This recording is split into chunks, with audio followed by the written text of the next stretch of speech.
I can't believe we survived that demon invasion! Praise the Emperor! Yes, praise the Emperor indeed. I am surprised that so many of you survived, Guardsman. Oh, Lord Inquisitor, yes, it was really hard. Yes. Do me a favor though, step into the dark alley for a quick second, would you? Oh, okay. Can we bring the Space Marine though? What? Yeah, he's super nice. He's the reason why we all survived, and even made us cupcakes. Hello, my friends. My lord, I did not realize a Space Marine was here. Yes, I saw that these fine guardsmen were in dire need of aid as well as sweet treats, so I launched myself into the fray, protecting them and ensuring that they were well fed.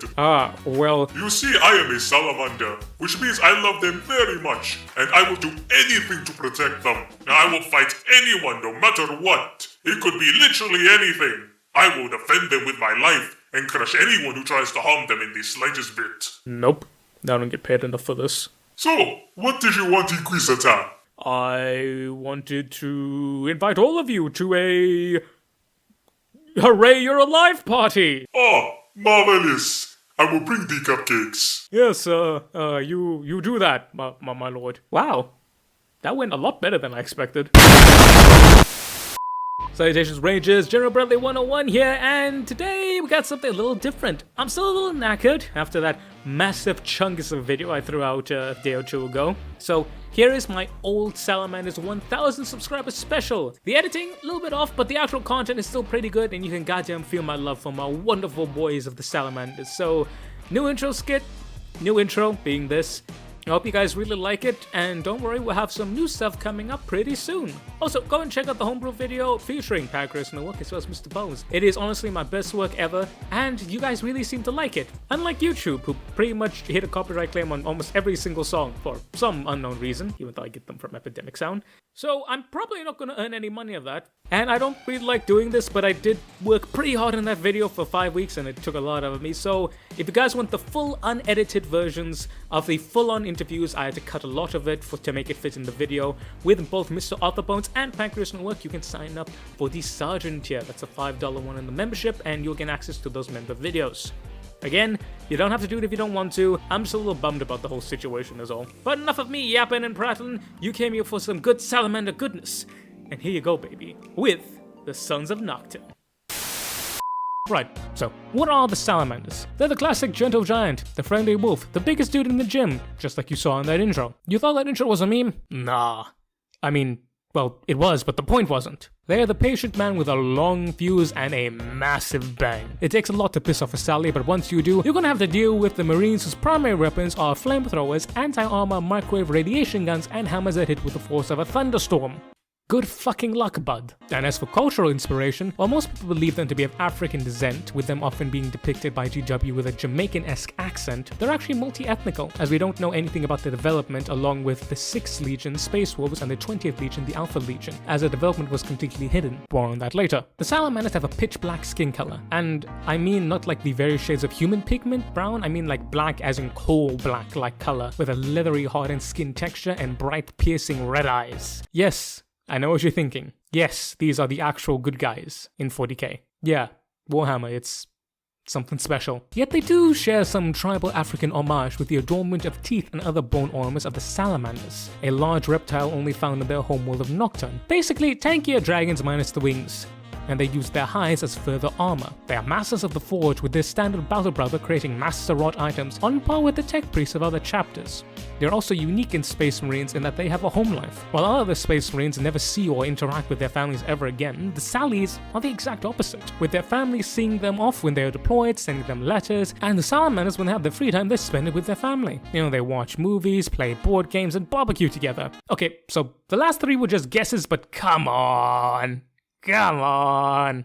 It all checks out. You could totally see a Salamander doing that. They strive to ensure that the civilians are always taken to safety, or as safe as possible, in whatever situation they find themselves. Civilian casualties are anathema to them. Putting their lives before others is anathema to them. This ties into the Salamander's main ideal: sacrifice. One must sacrifice so that they may thrive. They are the best of the best. Who, if not them, could stand against the bastions of evil, defending waves of horrors from the citizens of the Imperium? It doesn't matter if they die, so long as the citizen lives.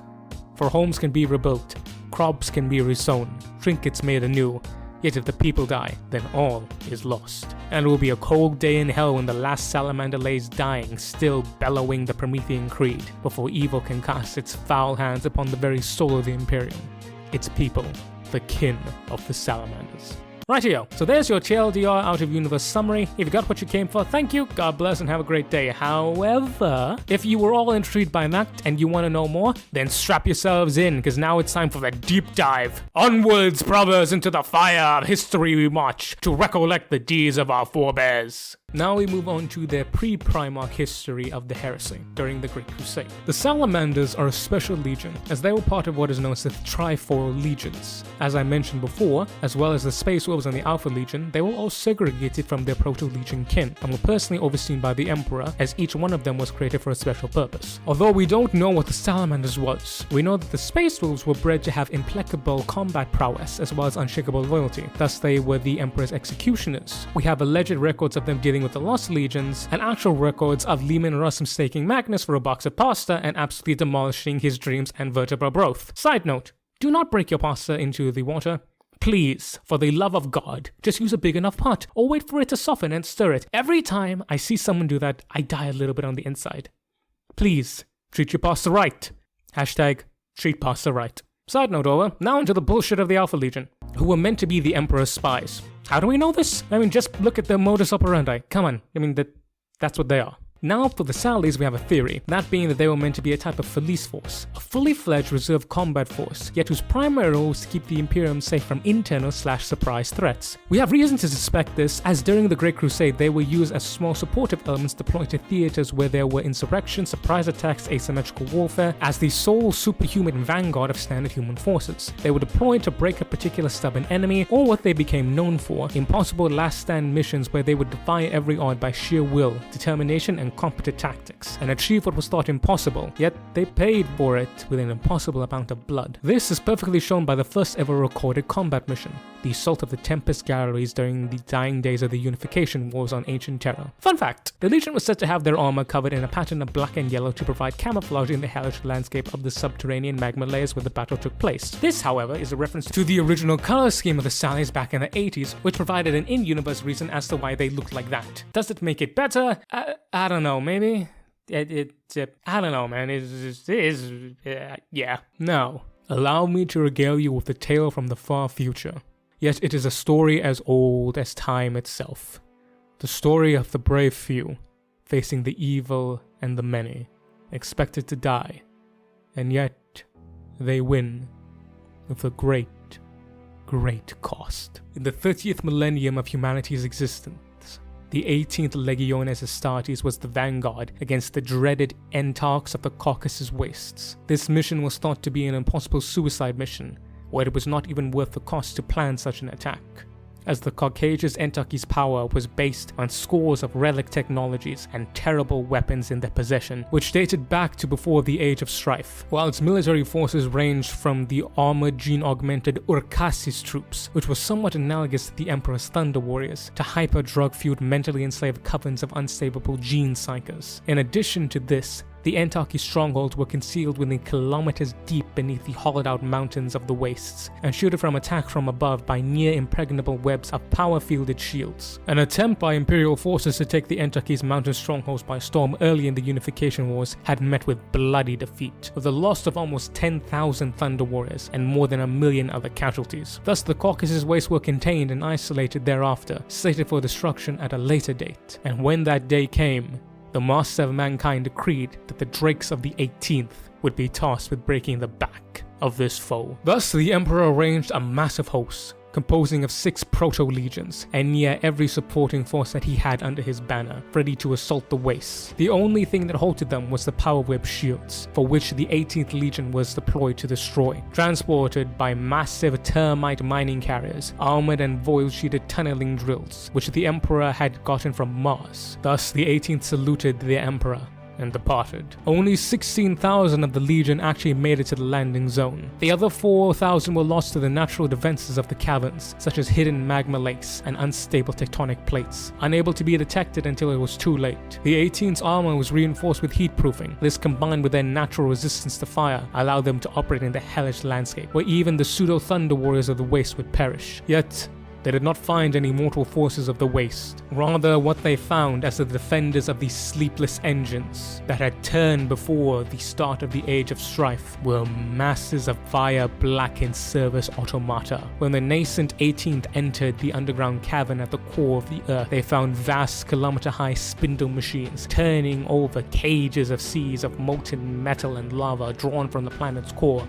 These sentient machines, who had the job of drawing power from the core of the Earth itself to power the power generators of the shields, spewing forth coronas of blinding lightning, while suspended on silicate bridges resembling the webs of spiders, across which unfathomable and inhuman machines scuttled like spiders at the center of a single mechanical spire of impossible size, which are connected to the various parts of the cavern. All of this was controlled by one singular AI located in the main spire, a remnant from the old interstellar human empire. Now, it is needed to be stressed how advanced and deadly these machines were, for in the old interstellar human empire, such was their technology that they had weaponized time itself, being able to shoot someone with a time gun and kill them with a past iteration of themselves. Such was recounted during the book Death of Integrity, where an old human AI goes into detail and truly shows how humanity has fallen. The Salamanders stood no chance against this. They were hopelessly outnumbered and outmatched. Their heaviest weapons, melter, plasma, and las cannons were all but useless. Even those larger calibers mounted on their dreadnoughts and vehicles did not even phase the automata. The only way to destroy them was using mass concussive force to physically break them, and then only in their weak points such as joints and power cores. The legionaries, realizing this, hosted their bolters and drew their gladii, charging headlong into a melee with these inhuman monsters of the dark past. They were soon forced to retreat, however, as the colossal metal sphere robots with articulated teeth used for mining began to destroy and damage their termite manning carriers. The Legion then regrouped and made a fighting retreat into the vast cavern complex, destroying tunnels and severing bridges too as they moved from the gallery to gallery, with legionaries hopelessly throwing themselves at the mindless automata with the hope that their death their kin might live. These lessons, however, learned in the first days of combat were brutal, with thousands perishing, yet they were well learned indeed, as the 18th began to fashion melee weapons from the wreckages of the machinery that surrounded them, salvaging and repairing and augmenting their own expanded war gear. This, however, soon escalated to them tearing automatas from the central control systems, repairing and rewiring them to be sent crashing back into their own ranks as mindless berserkers. But the Sons of Vulcan did not stop there. Power conduits were redirected and machine death traps created. Cyclopic lightning rods constructed as the power-hauling electromagnetic corona above, fashioned into improvised harpoon weapons to burn out the hearts of the largest machine beasts. Rivers of molten metal redirected into service tunnels. Atomic chambers comprised to detonate like miniature suns, shattering the engines that had endured for 10,000s of tearing years. This, however, only the very beginning, as a game of cat and mouse began, with the Legion destroying one position before moving to the next, avoiding the main force before they could arrive, denying battle in a hope to win by a war of attrition. Yet it was soon discovered that the main spire was repairing and producing new automata. The 18th realized that the current strategy was untenable, with their number already being reduced to a third of their original strength, comprising of approximately 6,700 men. Thus it was decided to strike the central spire, severing the power transfer from the generator to the shields. A two-pronged assault was devised, with multiple small diversionary attacks to withdraw the enemy away from the main spire, while a second, much larger force threw everything they had to destroy the spire. This force would be surely destroyed, even if they completed their mission. So lots were drawn to decide who was to be assigned to this mission, not because no one wanted to go, rather no one wanted the safer diversionary attacks. Thus the Legion command acquiesced to the rank and file, allowing for lots to be drawn. For when the sunless dawn came, so too did the assault.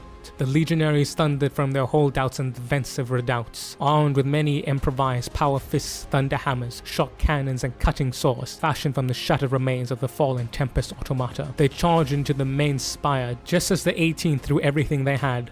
So did the machines. Every available automata was sent against the Sons of Vulcan, yet they pushed forward. Hundreds, if not thousands of bodies, both Astartes and machine alike, littered the bridge, yet the 18th continually made ground, inch by bloody inch. The heirs of Nocturne march. Implacable they would be. They would die here, and so would the enemies that would threaten their kin, that was humanity. It was then that the vile abomination of intelligence saw the mighty dragon before it, and lo, then did it use its greatest of evils, House, from its most cursed vaults, that a kraken rose from the depths to meet the dragons of Prometheus. A vast articulated beast machine appeared, the greatest of the robotic engines that maintain the Tempest galleries, sheathed in armored scales of synthetic black diamond, molten metal running off it as if it was water. Its massive cable-like tendrils able to crush a Reaver Titan with a single blow. The 18th, seeing this, attempted to retreat. Whether any of them survived this, we know not, as the monstrous beasts destroyed the bridges on which the 18th fought. Seeing their brother's plight, and the idea that the sacrifice would be in vain, the diversionary attackers, using the chaos caused by the main battle, captured one of the spherical mining robots, removed its speed limiters and overloaded its power core, launching it past the Kraken and directly into the main spire. For all the great intelligence that the abominable intelligence had, for all of its millennia of toil, for all of its unlimited resources, it was undone, not by some miraculous new invention designed to specifically destroy it, nor some magical weakness built into it by the creators as a failsafe.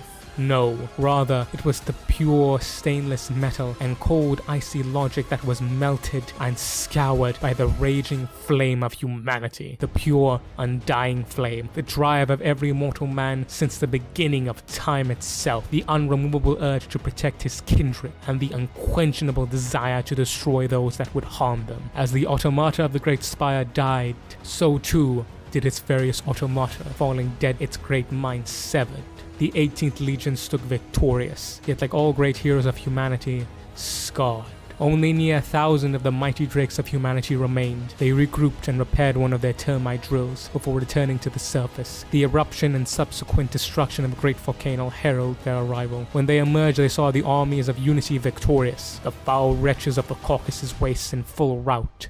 None would be spared. The greatest of them, the Entarch himself, was brought before the master of mankind in chains and imprisoned in the Himalaya mountains for the rest of his disgusting existence. The light of humanity would never again be tainted by his blasphemous taint. The Lord of Lightning stood before what remained of the 18th and personally presented them with the laurel wreath of victory. They alone would be credited with the victory over the last bastion of evil of the Age of Strife, for it was by the great drakes of humanity that the foulest of the wretching weeping past was destroyed totally and utterly. With the cleansing flame of righteousness did they strike down this great evil, and from the purity of ash would humanity rise again, stronger, better, reinforced with the vigor of rebirth, and forge a path anew into the stars of the night sky, and reclaim what was lost, and reclaim their birthright. Thus it would be that the great dragons would stand watch, and woe betide any evil that would dare to strike the kin of the dragon. For so long as one of them still draws breath, the undying fire of humanity can still be unleashed upon its foes. And by the great drake himself, so it will be. For into the fires of battle did the dragons of humanity charge, and unto the anvil of war will their opponents be broken. Yes, the Salamanders are my favorite legion. How could you tell? Okay, this right here is why I love these guys. The sheer unbreakable will, but it's not only by will alone do they triumph. Unbreakable will combined with impeccable ability measured with a calm mind. This is what leads the Salamanders to victory. And this is why I love these guys so goddamn much. Mainly because I am a Salamander. So I'm 6'2", and I'm a friendly guy who loves hugs. And though like the Salamanders, I got a fire in my soul. Your boy does boxing for a reason, you feel me? They're great. They're wonderful.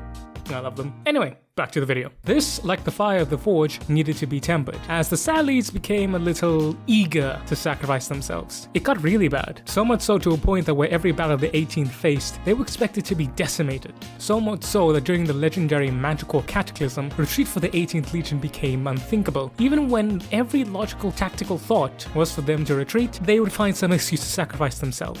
The Legion won that battle and every battle we fought, but there was often little of the Legion left to do anything else, except to take time to rebuild and prepare for the next assault. This resultant reputation is known to won them great favor in certain circles of the Imperium Court and High Command, while others, such as Lord Commander Achika, the chapter master of the then 13th Legion, the Warborn, aka the Ultramarines, were very bitter after the events of Manticore, because he was alongside them with the Salamanders, and because of the Salamanders' inability to withdraw, he often lost a bit of men too. I mean, he stated on record that the 18th carried the seeds of their own destruction within them, and only time would tell if the 18th would temper their flame, or it would consume them. So that's what the Sallies were doing. But what was Dragon Dad doing? Smashing some elves, that's what. Oh no. Woo! Dragon Dad, baby! Let's talk about Vulcan. So, Vulcan landed on the feudal death world of Nocturne, a volcanic hellscape. There were only a few places can be safely made sedentary settlements, and only then underground, because the sedimentary crust of the planet has more in common with a flaky croissant than it does an actual rock. Lest the middle of the night you want a volcano to erupt in the middle of your house. So, underground it is. The infant Vulcan had fallen like a blazing comet into the home of what is known as a blacksmiter, because GW wants to copyright every godforsaken thing. It's a blacksmith. GW, it's a blacksmith.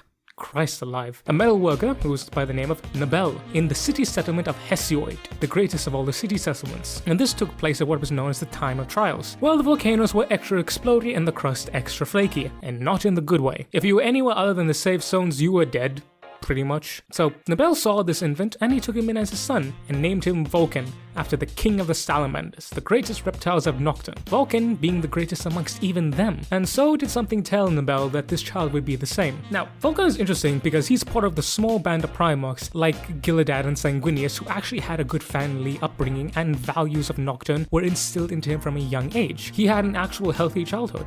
He learned how to smith, he was taught to work hard, to look after your family, and that everyone good was your family. You know, if they were just some regular chap who didn't do anything wrong, like murder, they were your family. It was also instilled in him that he was special, and that he had a duty to protect them all. He had to become strong, not for his own benefit, but rather for the benefit of others. Then we have the Promethean Creed, which was a type of pseudo-religion / cultural values of Nocturne, and it professed that a savior would come and save Nocturne from the Dusk Wraiths, evil phantoms who move at the speed of light and sold people as prizes, which people believed Vulcan to be. As for these so-called Dusk Wraiths, they turned out to be the Dark Eldar. So, yeah, pretty much right on the money there, huh? By the age of 3, Vulcan was fully grown. I mean, he was a Primarch after all. And he proved to be the greatest thing ever since sliced firebread. However, in his 4th year, the Dusk Wraiths raided and met Vulcan there for the first time. Needless to say, he hated them. I mean, like, think about it, yeah? The Dark Eldar are the antithesis of the Salamanders. And let me tell you, when he saw them, he was pissed. Picture this. You're Vulcan. You're chilling. Your family starts running and hiding and praying to the gods that, you know, the Dusk Wraiths won't come and kill them. You see, these guys are laughing and drinking and doing drugs and all this type of nonsense, right? While your family is stuck there and they're just like, help, please. You would be angry. So, Vulcan was angry. So, when his family urged him to hide, he said, nah. He grabbed 2 giant 2-handing smithing hammers, dual-wielding them, kicked down the front door, and was like, hey, fucking elves, get off my planet! And the Dark Eldar, in typical arrogant fashion, were like, oh, look at that, my dear fellow, do you see that? Oh, he's one of those monkeys. He's yelling at us and he's waving those hammers. So primitive, are they? Look at him. He thinks he can actually hit us with those hammers. He may be big, but he sure is stupid. Oh, indeed. Oh, he'll be very fun, though, in the gladiatorial pits. Oh, perhaps even the concubine would love to have him. He would make a great sex slave. NANI? Oh, Kane. Come here! Beat the absolute ever-living hell of a raiding party, single-handedly killing 100 Dark Eldar. And people have read this and thought, seems a little off. To that, you, sire, are made out of stupid. The stock standard Space Marine, right? No problem killing an Eldar. No problem killing a Dark Eldar. Pretty standard. Vulcan is a Primarch. The biggest and toughest Primarch, number 1. Number 2, they were not prepared to face actual combat. Number 3, it's Vulcan. He's a Primarch. Deal with it. Hashtag fuck elves. Anywho, after this, the leaders of the 6 other major settlements came to pay homage to Vulcan, declaring them as their leader because he was able to beat back the Dark Elder, and they were like, yep, you know, you're good, we like you. And with that, he united the planet, but not as a king. He was their leader, but rather, he became known as the Fireborn, the true defender of Nocturne. After this, Vulcan chilled for a bit. It was pretty happy. Nocturne completely flourished under his rule. It was wonderful. There were no more Dark Eldar raids. He built so many beautiful things. It was, as close as a volcanic house could get to paradise. Though, it's worth pointing out that unlike places such as Chemos and Ball and Fenris, the people of Nocturne thrived actually. As I said, the underground settlements were the only safe places, but that's what they were safe. And the people there were able to work hard. It was incredibly mineral rich with various precious metals and diamonds. Not to mention with the idea of, hey, we work together or we die together, they treated each other as indisputable kin. There's a pragmatism to it, but it's also a level of love. Basically, during the time of trials, what the people would have were these great tournaments, because if everyone's cooped inside, you gotta find something to do. During this time, a pale stranger showed up. Pale because everyone on Nocturne has coal-like skin, and he challenged Vulcan and was like, hey, whoever wins these challenges will have to swear eternal fealty to the other. And Vulcan was like, I'd bet I'm Vulcan, and everyone else was cheering for Vulcan, but it turned out that him and the stranger were equally matched in every aspect. One of the challenges, for example, was holding a handle above your head, and they held it there for days without any of them tiring. It was a draw because none of them would tire, because, the pale stranger is Big E. I mean, you saw that coming, right? So they decided, you know what, we're gonna put this to an end with one big contest. That contest was going to be the slaying of a salamander. Whoever would slay the biggest salamander would be proclaimed the winner. So they spent a few days making some weapons. Vulcan made a beautiful hammer and Biggie made a sword, because sword. And they set off to go in and kill their prize. Vulcan found a big Sally and he was like, I bet, and proceeded to whack him over the head with one solid blow and crack him in the face. But as I said, this was during the time of trials, where the flaky crust was even more flaky and less like crust. So there was a giant earthquake which revealed a lake of lava, and Vulcan was left dangling from a cliff. However, Vulcan's stubbornness came in. He would not let go of the salamander and pull himself up. So he just stood there for hours holding onto the salamander dangling from a cliff, until the pale stranger saw him. He had a salamander himself, but his salamander was actually bigger than Vulcan's. So what the pale stranger did is, he chucked his salamander into the river of lava, the salamander's skin naturally being immune to fire, and proceeded to pull not only Vulcan up, but also his salamander, and together they made it back to the safety of Hesiod. When they got back, Vulcan was declared victor, because he actually had a salamander. However, Vulcan silenced the crowd, placed his hammer upon the earth, and handed the salamander to the pale stranger, taking a knee, declaring that any man who has sacrificed his pride for another man was worthy of his service, and swore eternal loyalty and fealty to him. At that point, Biggie threw off the cloak and was like, I am the emperor of mankind, my son, and Vulcan was like, yep, checks out. Now, I wouldn't give Biggie a lot of credit for this, and I don't give him a lot of credit anyway.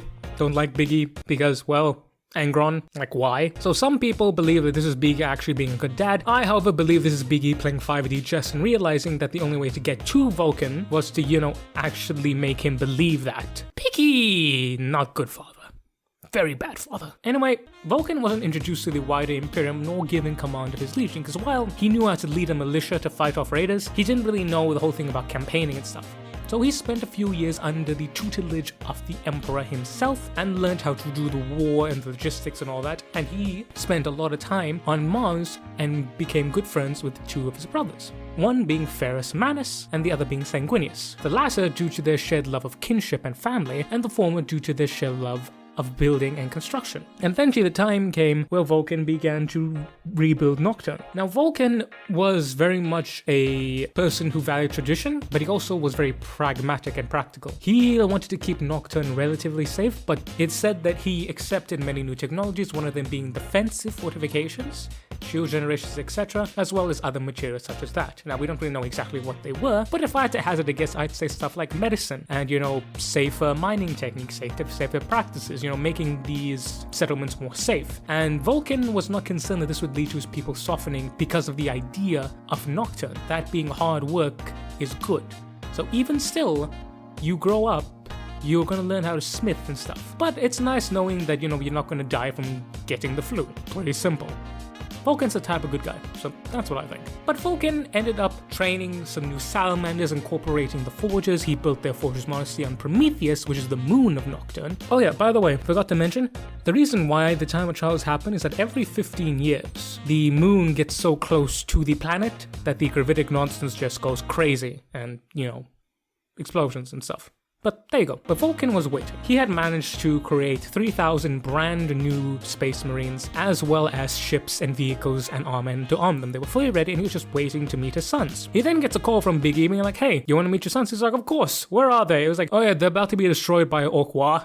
And Vulcan was like, nani. See, during that time, the 18th, led by their Lord Commander Cassian Vaughn, had become embroiled in the defense of a cluster of words near what was known as the Taurus Division, against an Orc war. Now this was a big war, because it was 19,000 Space Marine against millions of Orcs and a fleet of rocks, which were giant capital ships made out of asteroids.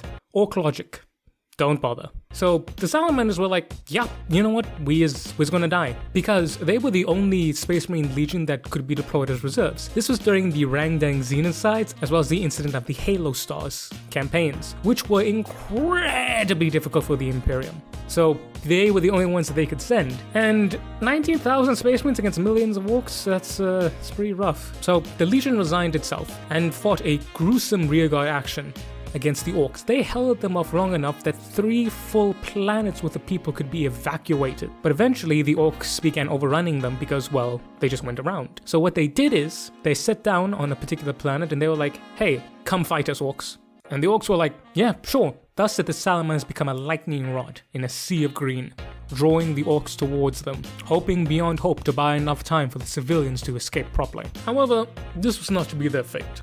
Because when Vulcan heard about this, he decided he needed to do some shit. So he brought the 3,000 new initiates and equipment from Nocturne, as well as their new fleet, and proceeded to have a barbecue with mushroom as the main menu. The great Drake fell from orbit and descended upon the Orcs, falling upon them in a wave of hellfire and brimstone. Such was the devastation that the Orcs were completely caught off guard, a mighty warrior burning them in holy fire. The Space Marines, seeing this and realizing that, hey, the giant dude with a dragon skull on his shoulders, probably our dad, were like, yeah, time to fight! Seeing their Primarch risk life and limb along with their new brothers to save them, spurred them forward, and they absolutely wrecked the Orcs. The Orcs were caught in a classic maneuver, the anvil of the 18th standing firm against them, while the hammer led by Vulcan himself decimated them entirely. The Orc horde was broken and put to flight, and thanks to the actions of the 18th, all the Orcs were gathered on this one planet. None was spared.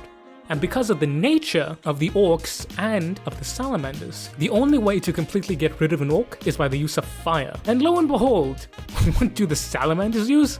Fire. So that Orc war was completely and utterly destroyed. After this, Vulcan met with his sons. The survivors of the 18th knelt immediately upon seeing Vulcan, their gene father. However, Vulcan stopped them and bid that they rise.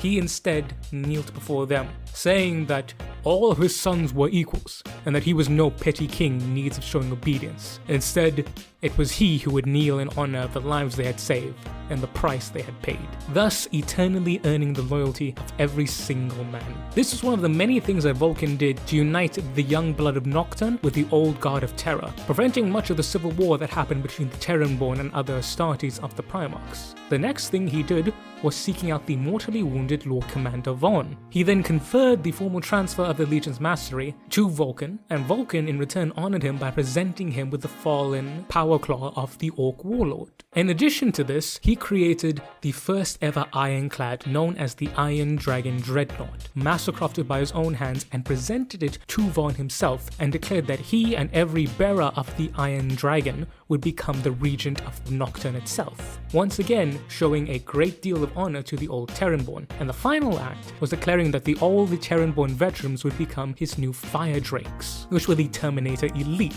once again showing them great honor for the services in which they did. Vulcan then began to reorganize his legions. We'll get into the exact details later in the video, but he saw what his sons were. He admired their brilliant fire, but he knew all well that if they were not careful they would burn themselves out. So he tempered them, incorporating into their determination a tactical pragmaticness that was often missing from the Legion. Each one of the great 7 settlements of Nocturne became incorporated into the Legion structure itself, with each chapter of Astartes being made of 7 companies, each company being made about 140 odd men, give or take. And then those companies were each drawn from a single settlement, so that every chapter was represented by every single settlement, promoting an idea of unity, with the elite of each chapter being made of, you guessed it, the Terran Fire Drakes. He was also extended a great deal of diplomatic effort to try and mend the bridges that the 18th had kind of burned, pun intended, one of whom was establishing a permanent garrison bastion at the Manticore Cataclysm, honoring the 13th Legion at the time by claiming they would always defend what they had won together. And thus did Vulcan reunite his sons. He put an end to the small joint operations that had scattered the Marines, but rather, when the 18th Legion was deployed to a single theater, they would then deploy as vanguards of individual armies, but never would his sons ever again be so separated from their brothers. And thus did Vulcan carry out into the Great Crusade, conquering world after world, together with his sons, not only purging them of any evil, but also ensuring that the population was well treated, and even setting up some provisional government. Now, he wasn't nearly as good as Gilliman as this, right? But he tried. Instead of focusing on making sure that, the taxes were collected on time, he made sure that everyone was safe and they had something to eat. Which, you gotta love Lava Dad. Lava Dad's great. And that's where we leave it off, where everything is great and fine, everyone's happy, the Great Crusade is nearly ending, people can finally start living their lives, and then time for Erebus to come and screw everything up, because 40k. Yep, time for heresy. So, the Salamanders, along with the Raven God and Iron Hands, were betrayed at the Isstvan 5 drop site massacre, when they were then turned on by what was believed to be the Loyalist elements, and were completely surrounded and decimated entirely. With Ferrus Manus dying and Vulcan believing to be dead, because your boy, Peter Turbo, Laser Vision, decided to drop a nuke on him, literally. He found Vulcan's location, sent the launch coordinates right there, and c'est la vie, le Oppenheimer kaboom. Now normally, you'd think he'd be dead. Vulcan may be a tanky boy, but a nuke is a nuke. It would be both fair and logical to assume that Vulcan would be dead, right? Psych! You fell for the oldest trick in the book. This is 40k, bitch! Nothing makes sense and everything is fucked. Woo! That's right, Vulcan survived. Because he is what is known as a perpetual. Someone who is immortal.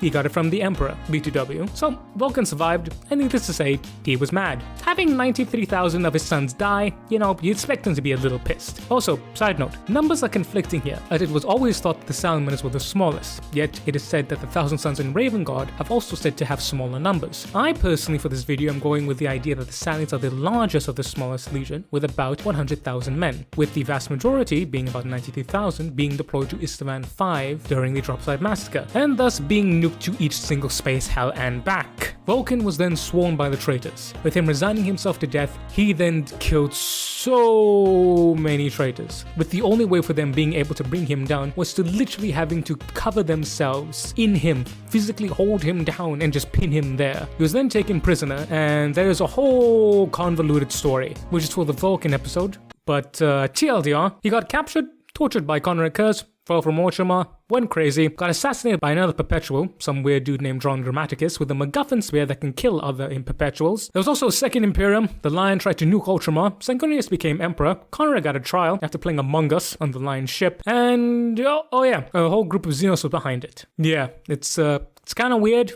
and messes Vulcan's story really badly though, so I'm not a big fan. The stuff with Conrad though, that's quality. That's quality. When Conrad cringe doesn't realize it is also a hammer. So the Salamanders, after combining with the remnants of the Raven Guard and Iron Hands, became what was known as the Shattered Legions, a guerrilla force that continued to raid traitor supply lines and performing asymmetrical warfare before being informed by the Ultramarines that Vulcan's body was indeed found on Ultramar. They then traveled to Ultramar and took his body back to Nocturne to be buried, fighting the Death God who hated the Salamanders. So, the Death God and the Salamanders hated each other, and this was two reasons. Number one, they were never really deployed much together because their tactics are very similar. They are both heavy infantry focused, and they both use a lot of scouring weapons. The Salamanders use fire, but the difference is, after you cover something in fire, it will grow back. That's the whole point, to cleanse the taint so that something can grow back. But the Death God covered everything in chemicals and radiation and phosphex, which is a death thing made of a liquid gas that is also napalm. It's all types of messed up. If you want to know about anything about how bad radiation is, take a look at Chernobyl. The second reason was because Vulcan was quite disgusted with Mortarion and his lack of concern for human life. The Death God just basically became a destruction force, whereas the Salamanders were sent to save lives, the Death God was sent there to end lives. To say that Mortarion has a lot of human rights violations and war crimes under his belt is one hell of an understatement. So, needless to say, when the heresy happened, they were looking to kill each other. However, they eventually got through and beat back the Death Guard and proceeded to put Vulcan to rest. However, not all believed that Vulcan was dead. The main champion of this thought was the first captain and one of the closest friends to Vulcan, we'll talk about the other one a little later, Artelius Numian, who famously chanted, "Vulcan lives." He was moved by a vision to give his life in exchange for Vulcan's, so he climbed to the highest mountain on Nocturne known as Mount Deathfire, very subtle G-dubs, and proceeded to sacrifice his life by throwing himself into the volcano. 3 sergeants realized that he was missing and went to look for him, yet they found a large figure walking in the desert, believing that he was Numian, but lo and behold, it was Vulcan reborn, with a hand clutching an all too familiar spear tip still embedded in his chest. What exactly happened? No idea. It's all messy. I don't know. But Dragon Dad is back, and he took those 3 sergeants through a webway portal and was there during the Siege of Terra. He had notable encounters with Magnus, and all 3 of his boys died, and he killed a lot of shit. Again, more in the Vulcan video. As for the Salamanders, after the heresy, Vulcan having most of his sons die was not too okay with Gilead splitting up other legions. But it was okay when Gilead realized that he didn't have to, because just like after their first mission, they were left with about 1,000 Marines. Vulcan then disappeared for 3,000 years. Why? I don't know, that's GW. But he then reappeared during the War of the Beast when an Orc war attacked the planet of Caldera. Okay, back up a bit. So way back when, during the Great Crusade, Vulcan was part of the 154th Expeditionary Fleet, which was led by him, the Iron Hands by Varen Manus, and Mortarion of the Death Guard. And they reached this little world here. And this world was said to be harassed by Dark Eldar raiders. And Vulcan hated the Dark Eldar. Now, people often get this confused. He doesn't hate elves, he hates Dark Eldar. Okay, he's pretty okay with the elves. But basically, what happened was he went down to the planet and was like, "Don't worry, we're here to save you." And they're like, "No, but we have already been saved." It turns out that a group of Eldar Exodites had saved them, and they began worshipping the Exodites as gods. But not in a good way. In the, hey, we have this Dark Eldar witch, so we're gonna sacrifice her in this weird psychic ritual. Vulcan, seeing this, was not happy. The populace was corrupted, both in a mental sense of worshipping elves as their gods, but also in a psychic sense of the psychic tank that involved messing with the Dark Eldar and psychic shenanigans. He tried to reform them, but realized that it was a lost cause. So he decided to burn the planet, and everyone on it. I mean, yeah, I get what most people say, but it's like, they're messed up, man. You can't save everyone. Vulcan was pragmatic, but he was very sad about it, like really beat up. So much so that he knew when he went down to the planet, he took a knee on an ash and declared that he would never let this happen again. That from now on, he would defend this world. Never again would humanity have to bow down to people who demanded that they be worshipped in order to be protected. For he would now defend this planet with his life, with the exact same ferocity as if someone attacked his own homeworld. Also, I have to talk about this because someone's going to bring it up. The Eldar Child. Now, whenever you say Vulcan is a good guy, you always get some smart aleck who's like, but he burned an Eldar Child to death. Here is the story. Basically, Vulcan was, on a planet, and the planet was home to Eldar. And the Eldar had been causing shenanigans. So he, along with the Night Lords, was assigned to go and take care of it. So his Salamanders were busy, taking care of the elves, not murdering them, but actually just rallying them. They conquered the planet, and they were like, okay, you guys are going to be okay, but you're going to have to just relax now. They were conquering the world and occupying it. The Night Lords, however, didn't actually kill anyone. So they were like, we're not being assholes. Let's go be assholes, and decided to open fire on a crowd, which caused a stampede.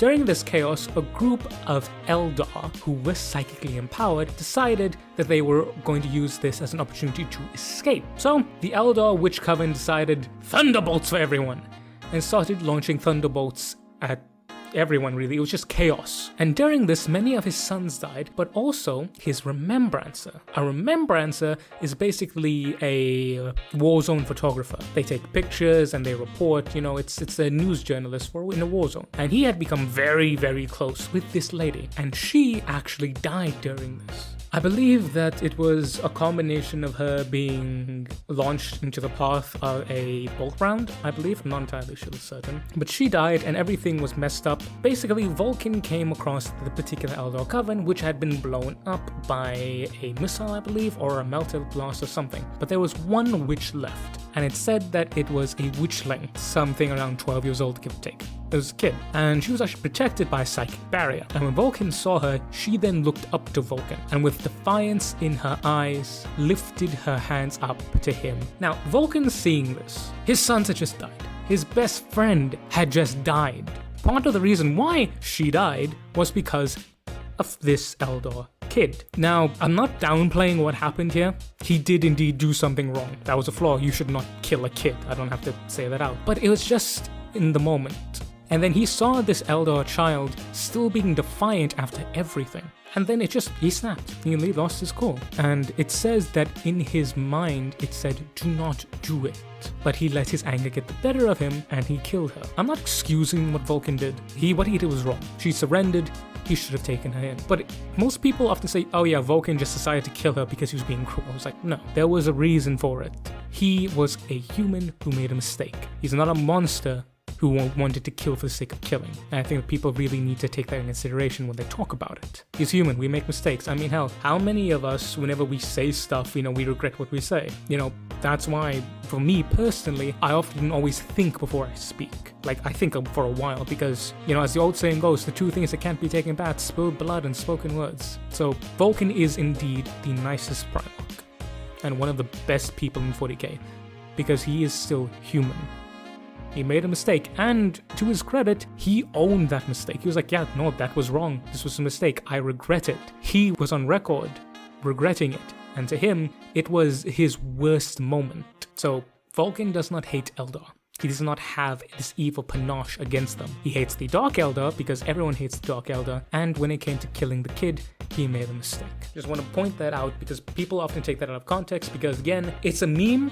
Yeah, and it is kind of a funny meme, but never ever take a meme as lore. It is based off lore, but it is not lore. If you look at a meme and you get your lore from memes, you're an idiot. Don't do that. It's like the same people who think, oh yeah, the main weapon of Krieg is shovel. It's like, I love shovel meme, yeah, but the main weapon is a bayonet. They use shovels, right? Because it's funny, the idea of a Kriegsman charging a bloodletter with a shovel. Because that actually did happen. Not because he wanted to, but because he had nothing bloody else to use. This is not me being biased. This is actually what happened. Vulcan made a mistake, but we're all human. And that's why he's one of the best Primarchs, because he is human. Okay, yeah, sorry, that was a side tangent.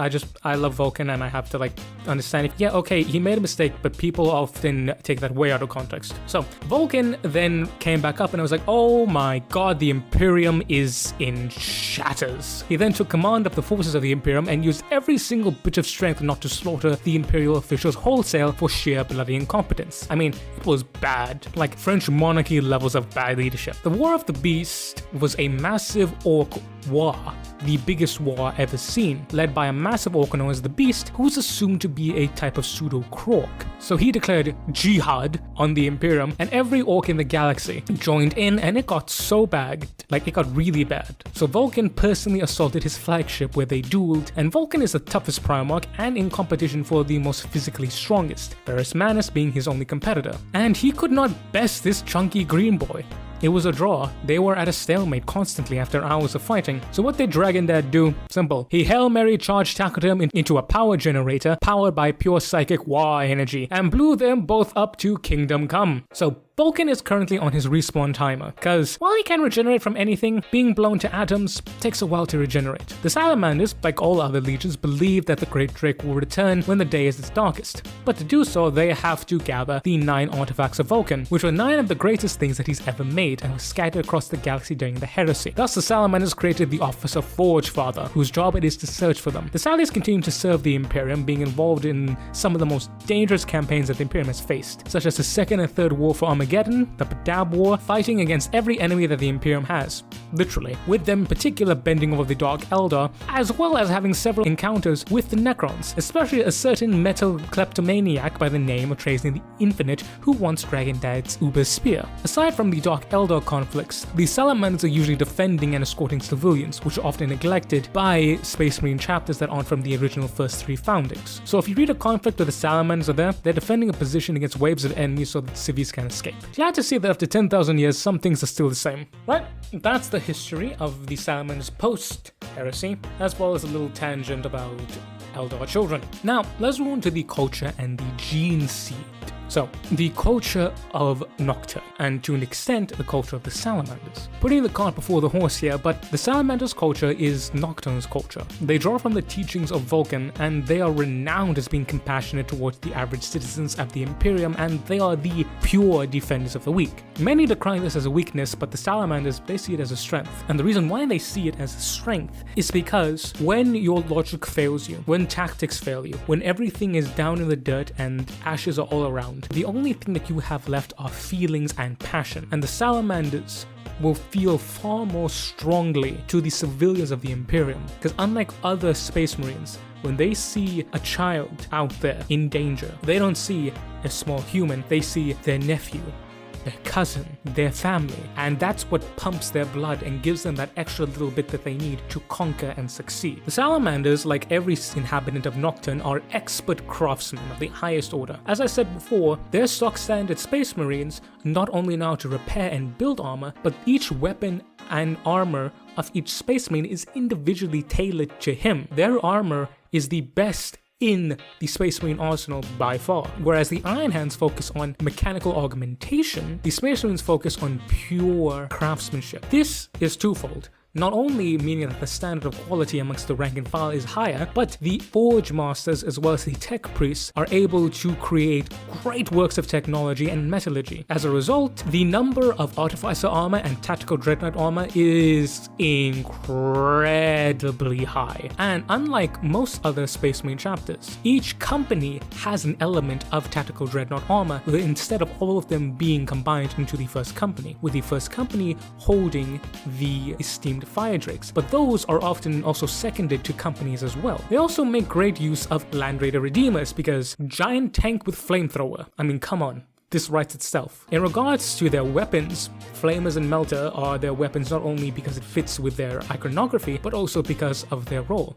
The Salamanders often form rearguard actions. Flamers are close range and personal, deal with infantry. Melters are close range and deal with armor. They also love their Thunder Hammers, not only because the hammer was the most loved weapon of Vulcan, but also back to the original days during the first assault on the Tempest Galleries, where the only way to take out those automata was with concussive force. And what's more concussive than a hammer? So the Salamanders are all about self-reliance, self-determination, and taking care of other people. The idea being that you have to be self-reliant so that you don't have to worry about yourself. If you don't have to worry about yourself, you can then worry about other people. You have to take care of yourself first to be able to take care of other people. Their whole ethos is we are strong not for ourselves but to defend other people. And as for two rituals of the Promethean cult, one we will talk about is what is known as the Burning Walk. Now, it's an ancient rite of trial. The Burning Walk is undertaken by an individual as a solitary pilgrimage into what is known as the Pyre Desert of Nocturne, the biggest desert. Now, this is usually the aged, the infirm, or the crippled, the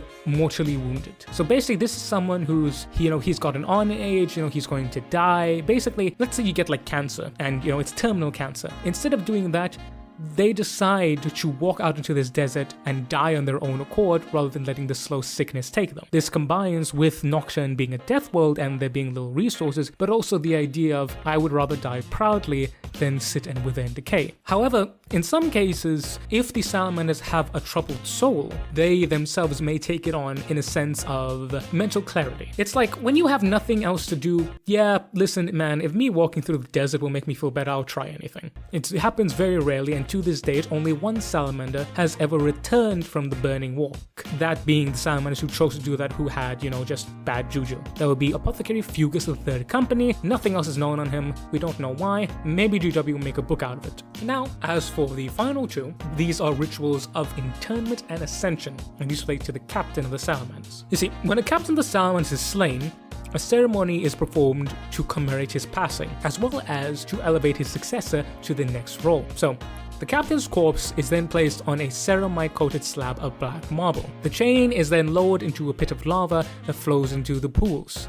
2 chosen Astartes rode in the traditional garb of Nocturnian metalworkers, and they will be the ones to lower the slab into the lava. So what they do is they will wrap the chains around their hands and then slowly unravel their hands as they let down the chain. And as this happens, the heat from the lava will then travel up the chains and slowly begin to brand them with the flame, the anvil, and the hammer throughout their hands. Now the Astartes must grip the chains precisely and in unison, for any deviation will result in an irregular brand. This is a mark of great shame that will be scoured away in disgrace. However, it never happens. The Salamanders take stuff like this really seriously. To the Salamanders, a spoken word is one of the best things you can do to them. So after this, we then have the Ritual of Ascension. That's when the next captain is then stripped aside from a sash to preserve his dignity, aka they give him a pair of underwear so that they don't have his giant massive black dick.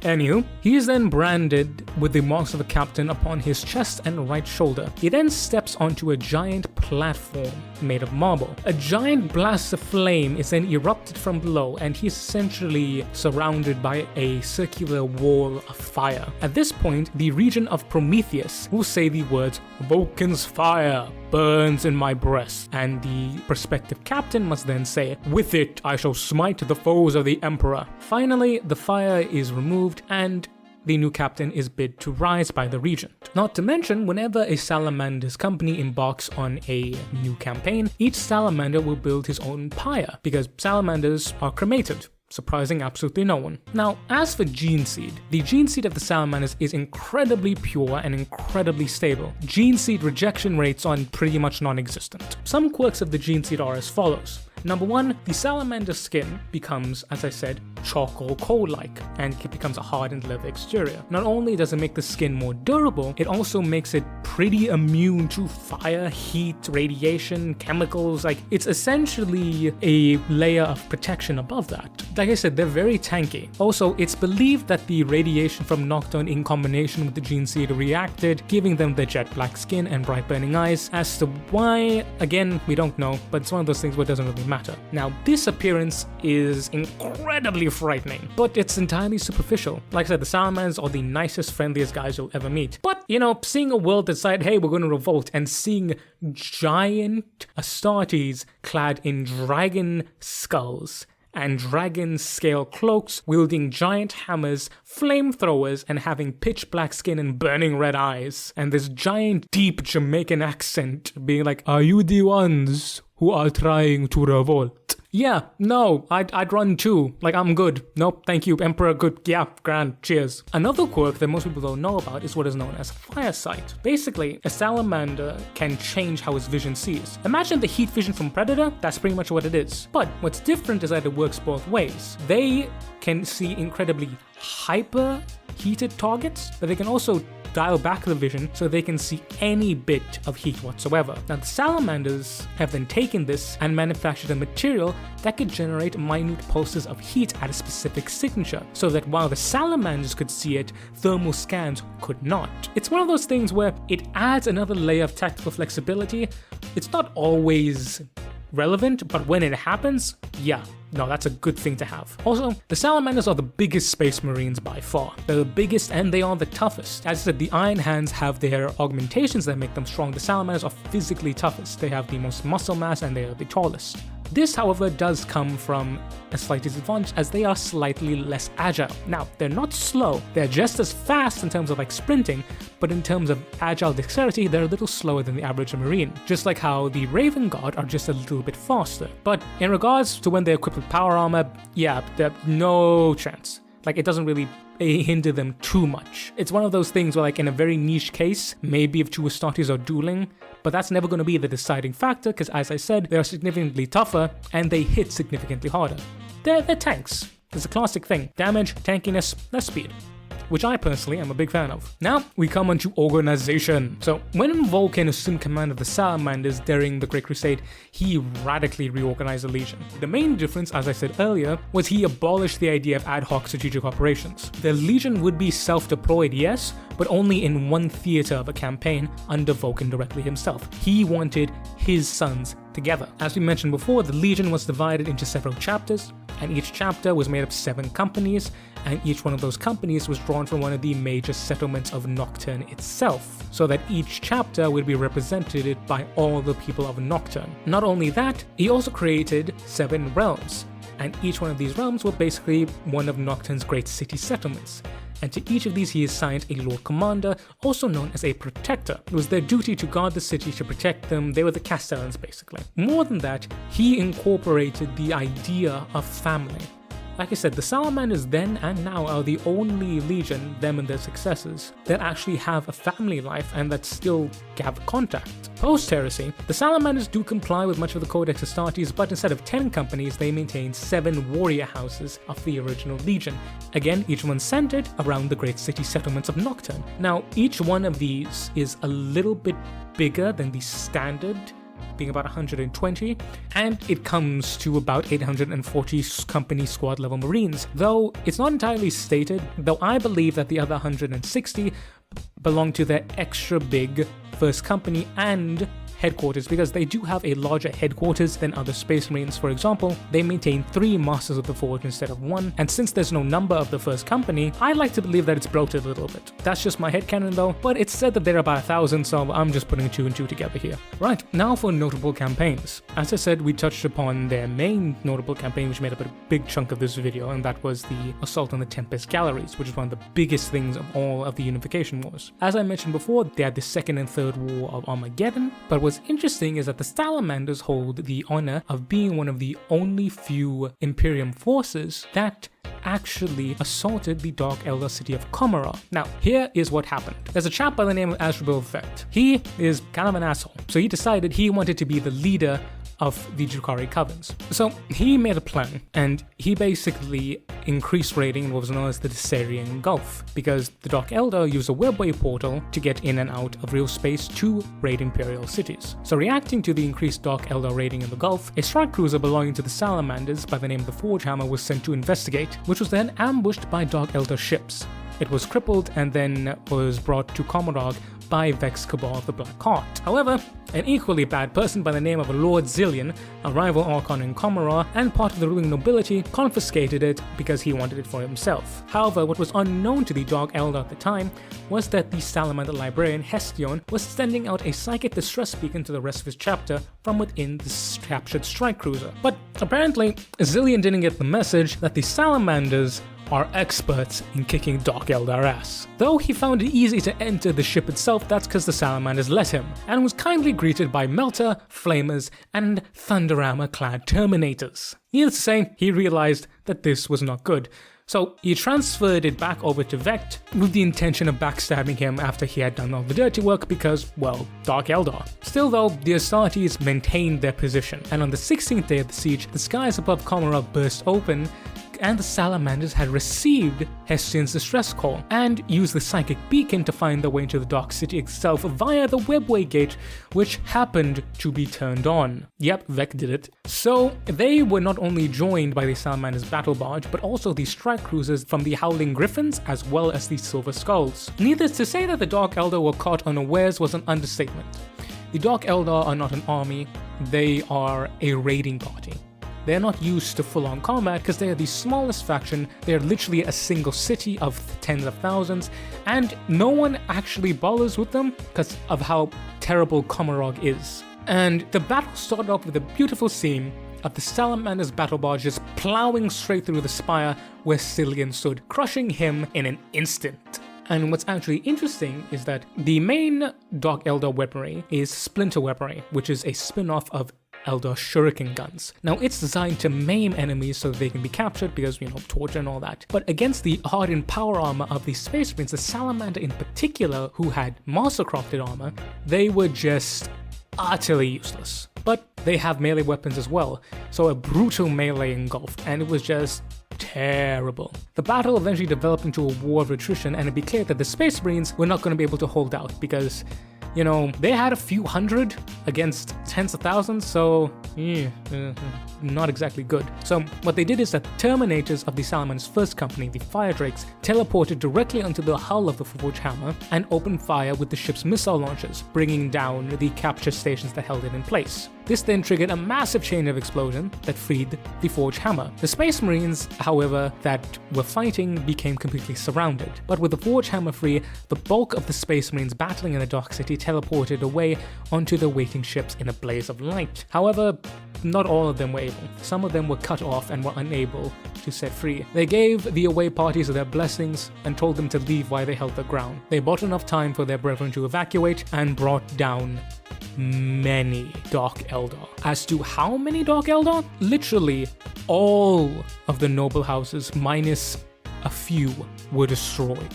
Now, while the Space Marines did suffer heavy losses, it was a few hundred Marines. Now, to the Salamanders, that's nothing. They can recuperate that. I mean, obviously it hurts, but it was worth it, in the end. For the Dark Eldar, losing the bulk of your noble fighting force, like 99% of them, every single house was either outright destroyed or crippled except for Vex. The Dark Eldar were utterly crippled.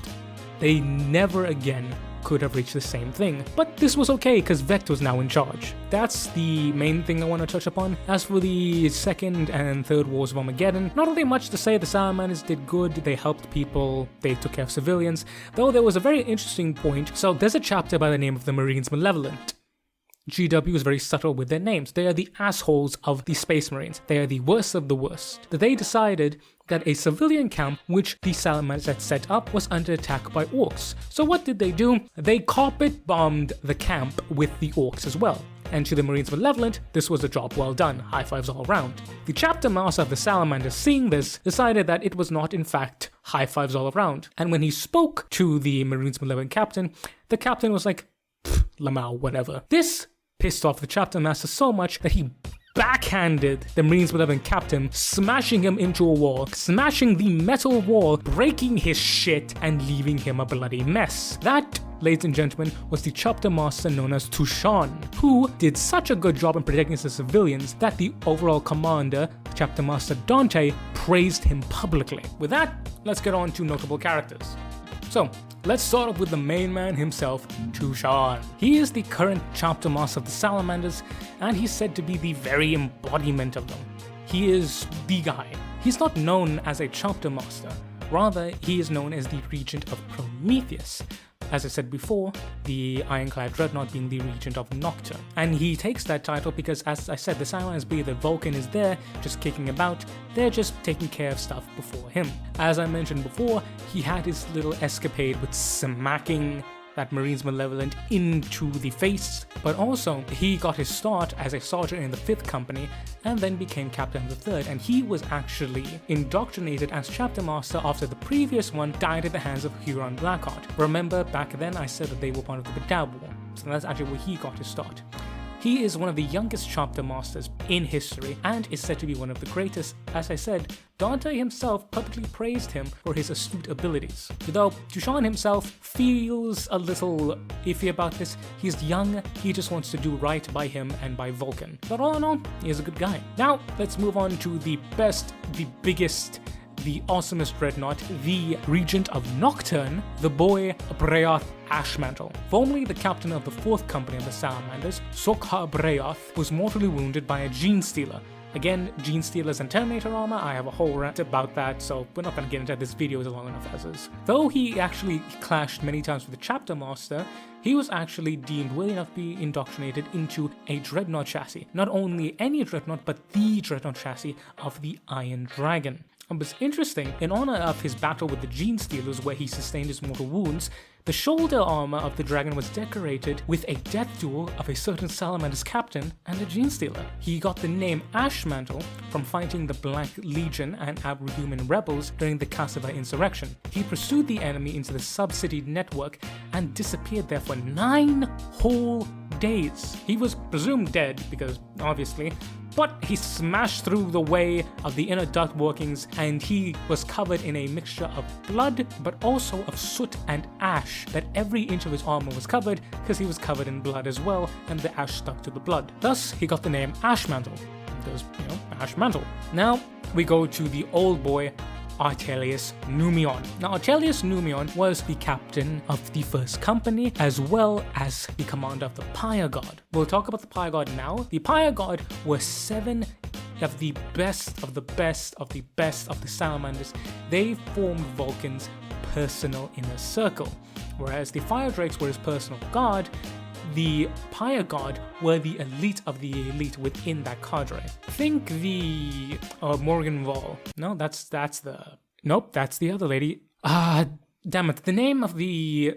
Damn it. I forget how to pronounce it, but think of the Council of Horus. That's pretty much a one-to-one. So, following the Dropsite Massacre, he was the highest ranking Salamander to survive and was given de facto command of Legion. As I said, for the next several months, they, with the Raven Guard and Iron Hands, became the Shattered Legions, and he led them together in that assault, and came into contact with John Dramaticus, a member of the Cabal. And he also discovered that the Word Bearers, under the direct orders of Erebus, were also looking for the same spear. So he actually helped Grammaticus grab the spear. However, Grammaticus then turned on them, blinded Numion, stole the spear, and then ditched. Numion, though, was okay.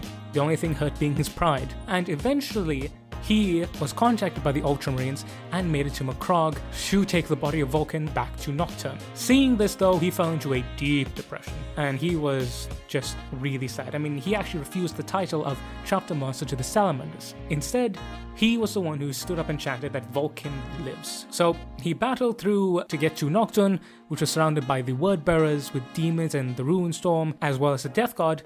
But they were apparently saved by a projection of Magnus the Red. Whether or not this was a shard of Magnus or Magnus himself, we do not actually know. During this vision, Magnus asked him what would he be willing to sacrifice to resurrect Vulcan.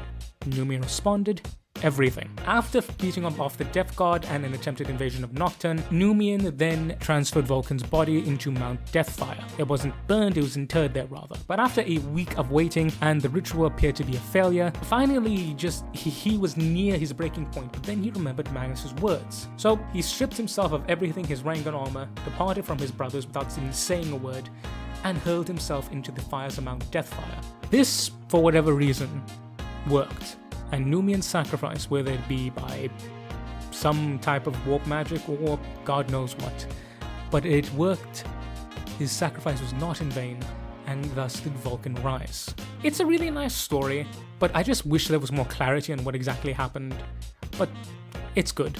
Self-sacrifice, Salamanders, feels good. And then we have Vulcan Heston. In his early days as a scout, he was a much noted warrior. Not only than that, he was incredibly well versed as a forge maker. So how the role of Forge Master is chosen: if you are incredibly good at forging, you become the Forge Father. Originally, he was the captain of the 4th Company, and he did that for a full century before the Chapter Council decided that he was meant to be Forge Father. He let go of his old duties and received a new name: Vulcan Heston. By the way, each Forge Father receives that title of Vulcan Heston. So, as Forge Father, he has worked incredibly hard to find the 9 artifacts of Vulcan. And the only clues that the Salamanders have as to where they are what is known as the Tome of Fire, which is extremely difficult to interpret.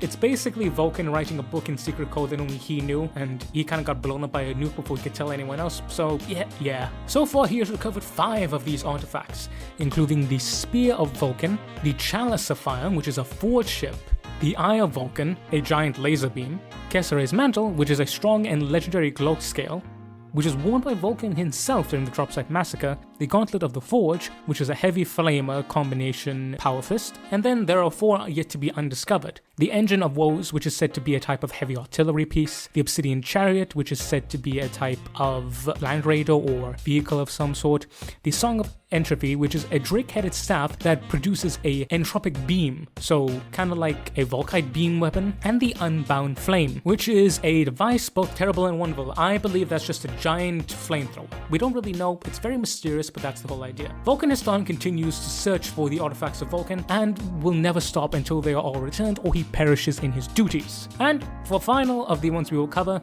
is the newest boy on the block, the chap by the name of Adrax Agriton, captain of the 3rd Company, known as the Pyro class. Now, he is said to be the most similar to Vulcan than any other Salamanders in centuries, being both a superb warrior and craftsman. However, Agaton lives by the idea of the greater good. Not the Tau idea, but the idea that the needs of the many outweigh the needs of the few. He is the guy you call if you need something done. That's why he is the commander of the Pyro class. if ever Vulcan needed anything to be destroyed, the tough jobs, let's say example, like on Caldera, with the populace who was corrupted by psychic Eldar shenanigans, he sends in the Pyroclasts to take care of them. So too has Adric Agatone inherited this mantle. However, he's not some cold, calculating dude. He does this out of a sense of passion, for he is disgusted by honest ideals twisted to violent and heretical purpose. So he has sworn that no matter how dark the deeds of the Third Company will be, he will never, ever, ever allow his warriors to fall from grace. He does what needs to be done. He makes the hard decisions. But he is always tempered by Vulcan's teachings of, remember, there is a fine line between doing what needs to be done and going overboard. So while he does the most worst jobs, like I said, cleansing populaces, like the really bad stuff, he is one of the most well-centered and mentally stable salamanders, for the sole fact he knows that this has to be done, so I will do it because no one else can. But don't get me wrong, he is a force of pure destruction. The Pyroclasts are the salamanders' devastation units. They are destroyers incarnate. But unlike the destroyers of the other legions, or in some cases heretical warbands, they are a fire that is tempered and controlled, and Adric Agatone is the one to make sure that the fires of Vulcan will purge the evil of the world, but only the evil. So, you're sensing a theme with the Salamanders here. I mean, hell, if you didn't know that already, yeah, self-sacrifice fire, good guys, like, yeah, but a lot of pragmatism in it. Now, let's talk about their specialized units. We've already talked about the Pyre Guard, but then there's only two others. That being the Fire Drakes, which are the Terminator Elite. These were originally made of the Terran veterans of the Great Crusade in honor of what they had done. But just because you were a Terran veteran didn't mean that you automatically got in. You had to truly embody the ideas of the Promethean cult, which is very easy for them because the Promethean cult was Vulcan's teachings and, well, they were his sons. They are the Anvil. They're the tankiest loyalists ever. Like, they are up with the Death Guard. Like, they are up with Deathwing Terminators in terms of how durable they are. And what's interesting is that they are not concentrated into elitist cadres like other legions. They, however, are dispersed among the many companies of the Salamanders. They will often serve as the spearhead of that particular company's own Terminator elite, and they're clad in Master Rod Artificer Cataphracti plate. Yep, so really durable, hard-hitting units with master-crafted armor, shields, and hammers. The second, we have either Pyroclasts. Now, Vulcan didn't like destruction cadres. Much like Sanguinius, the idea of full-blown destruction is something that's very abhorrent to him. He's the idea that he can only destroy what needs to be destroyed, try and keep as much of it as we can. But he was pragmatic and he realized that they indeed needed a type of destroyer. The Pyroclasts are elite units that are clad in a special type of artificer armor known as the Mantle of Ash, which was designated by their use of a type of male face covering that was actually made of drake skin. And they were also known for being covered in the hides of what were known as Daemon Salamanders, which were salamanders who dwelt in the deepest parts of the molten magma, which gave them additional protection against flame weaponry, because you gotta remember, hides of salamanders are not only adornments, they're also practical armor. And these wielded what was known as a Pyroclast flame projector, a master-crafted weapon created by Vulcan himself. And these weapons were a combination of a heavy flamer as well as a melter gun. On one setting, it was a heavy flamer. The flame emitted from it was far more deadly than any type of heavy flamer you can imagine. But on another flick, it could also then focus the flame into a searing jet that shot out like a melter and was able to cut through the most durable of armor. It was effective against infantry as well as heavy armor. This thing was the ultimate weapon of destruction. Hence, it was used by the ultimate destructions of the Salamanders. These were very rarely deployed, but when they were deployed, these were like wholesale extermination type missions. Like, you found a Xenos race like the Horud, yeah, they need to go. Now, as always, you cannot field these units in modern tabletop of 40k, and there was always people say, oh, well, they're not available anymore in 40k. It's like, no, bullshit. I call bullshit on that. The only reason why there's any bit of that whatsoever is because GW wants those models exclusively for the 30k tabletop. There is no reason why any of the elite legions would ever trade out their OG units that they still have, that still work fine, for no reason. They all have them, they all use them, it's just GW doesn't want it in 40k for whatever reason, and that's fine, but for me, lore triumphs tabletop. the tabletop is made from the lore is not made from the tabletop. Even though in 40k's case that's how it happened, but they still have the Fire Drake Terminators. I refuse to believe that they just put them in storage. Come on. Okay, now we're on to the individual companies. So, the Salamanders have 7 great companies. The 6 add up to a total of 840, with, as I said again, in my opinion, the 160 being made up of their headquarters, which consists of the Masters of the Forge. They have 3, and their armory consists of battle tanks, land raiders, gunships, and Centurion warsuits. You then have the Librarius, which has their chief librarian, as well as the Bestiaries, Codificers, Lexicanums, and Octilium. These are the standard offices of librarians. You then have the fleet, which consists of battle barges, strike cruisers, rapid strike vessels, and Thunderhawks. It is commanded by the captain of the 4th company, known as the Lord of the Burning Skies. Then you have the Apothecarion, you have the Chief Apothecary as well as the Apothecaries, the Ecclesiarch with their Master of Sanctity, the Ecclesiarch, and chaplains, which are especially attached to the 4th company itself, as well as you have the support staff being chapter serfs and administrative personnel. It's worth noting though that the chapter serfs here are far more incorporated into the Legion itself. As I said, it's very a family atmosphere. Now this is not to say that it's not an official position with rules and regulations,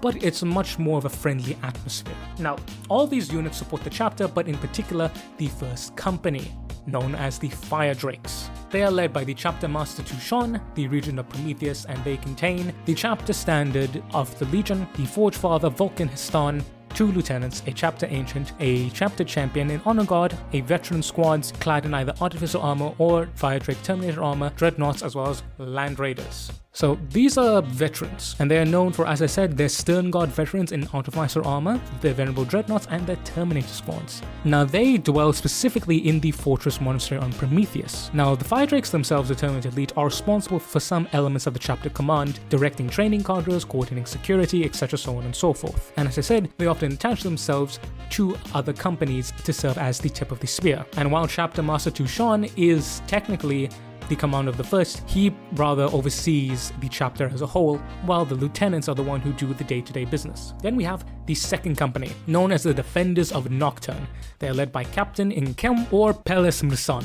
Conflicting sources there, don't really know. He is known as the Master of the Watch, the Winter Blade. It consists of 2 lieutenants, a company ancient, a company champion, company veterans clad in either artificer armor or Terminator plate, 7 battle line squads, 3 fire support squads, 2 close range support squads, dreadnoughts, transport vehicles, land speeders, and bikes. The Defenders of Nocturne are known for their love of civilians, even amongst the Salamanders. But as I said, it is a practical love. They will they will guard civilians and they will save civilians, but they will then take those civilians and then use them in some way. Encourage them to continue what they're doing to help the war effort. Now they do this out of a genuine sense of love, but also that pragmatism of, hey, the more we save, the more we have. Also, they have a panache for allying themselves with Imperial Guard and Night Forces, and they have a habit of transforming fairly poorly planned combat scenarios into just elite coordinated alliances. Then we come to the 3rd company, the Pyroclasts, led by Adrax Agaton, the Master of the Arsenal.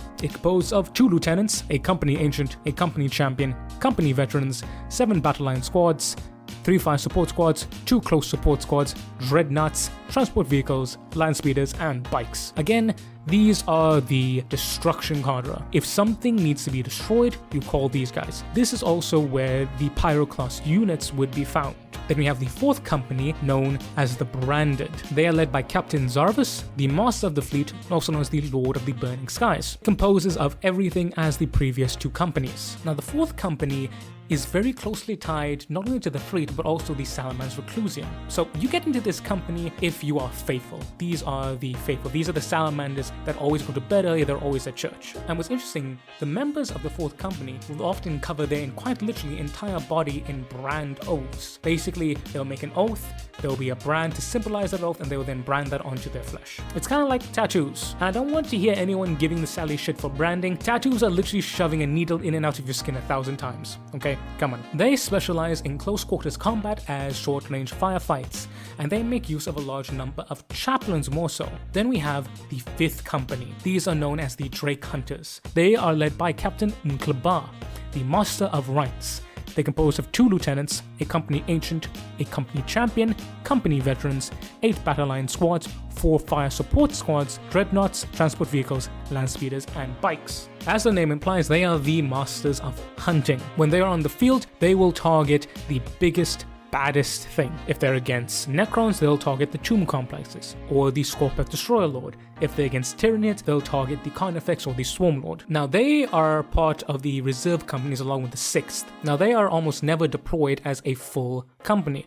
Rather, they are elements divided and supporting other companies. Because, as I said, if you have someone that's really skilled in heavy combat against big, scary enemies, you're going to want them deployed with other people as well. Compounding with this, they have a favor of mobile weapons platform instead of static defenses. Thus, they use a large number of dreadnoughts, as well as attack craft and heavy gunships.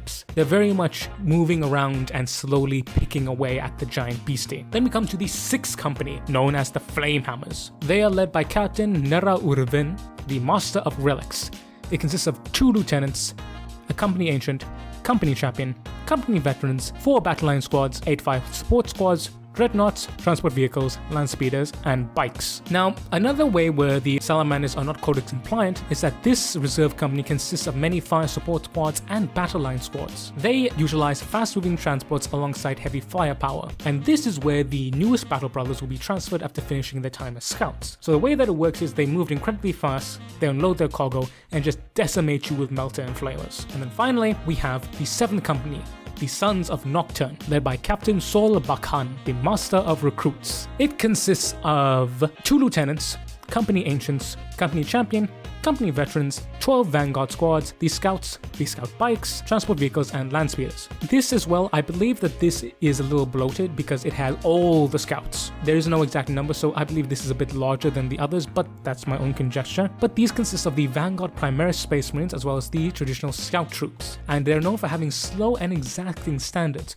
with the standard scout marines spending longer in this company than typical others. The Salamanders want you deployed, they want you deployed properly. Speaking of scouts, in regards to recruitment, it's the typical stuff for the Salamanders. You go through the chapters apothecaries and chaplains for a series of examinations, but one trial though is that if you want to become a fully fledged battle brother, this is your final trial.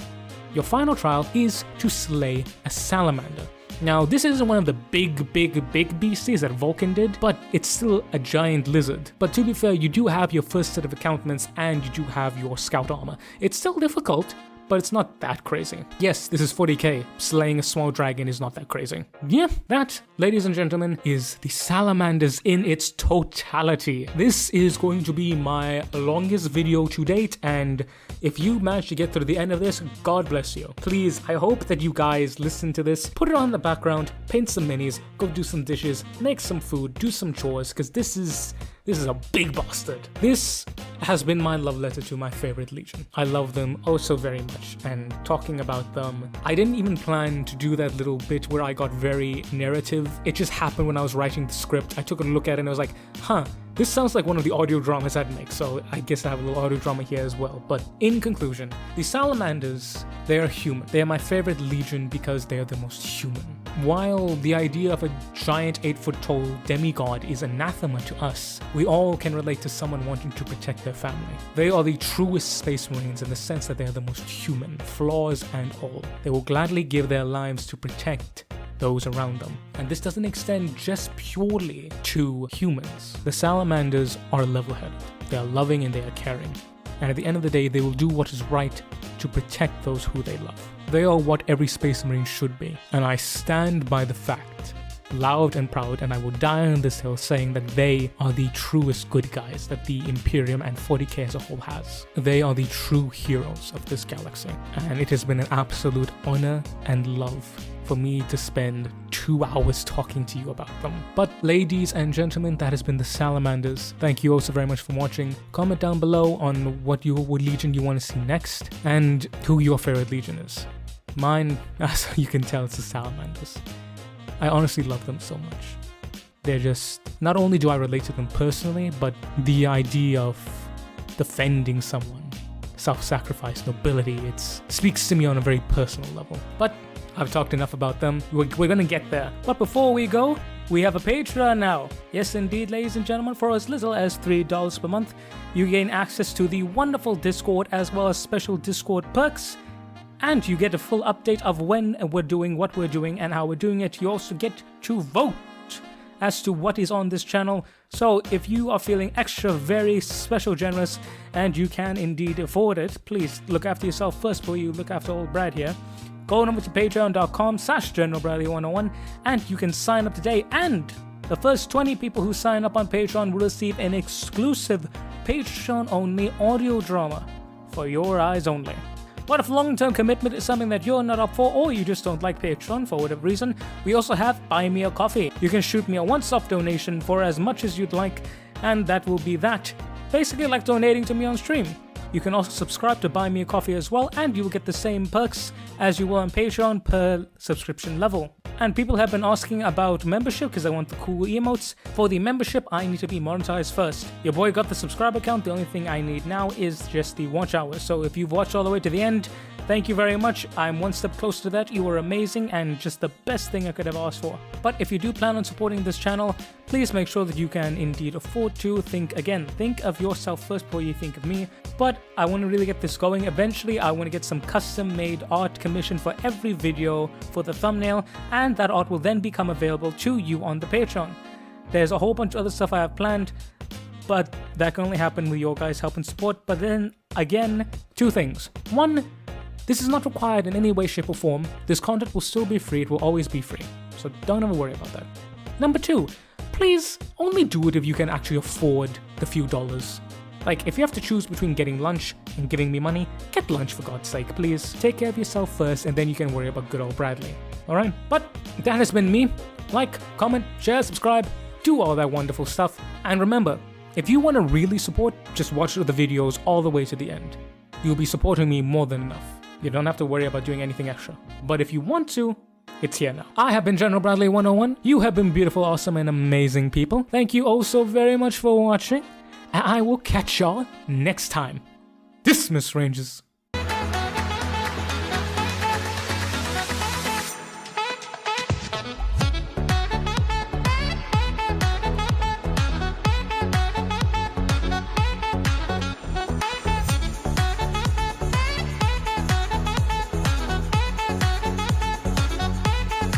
Brother, get the flamer, the heavy flamer.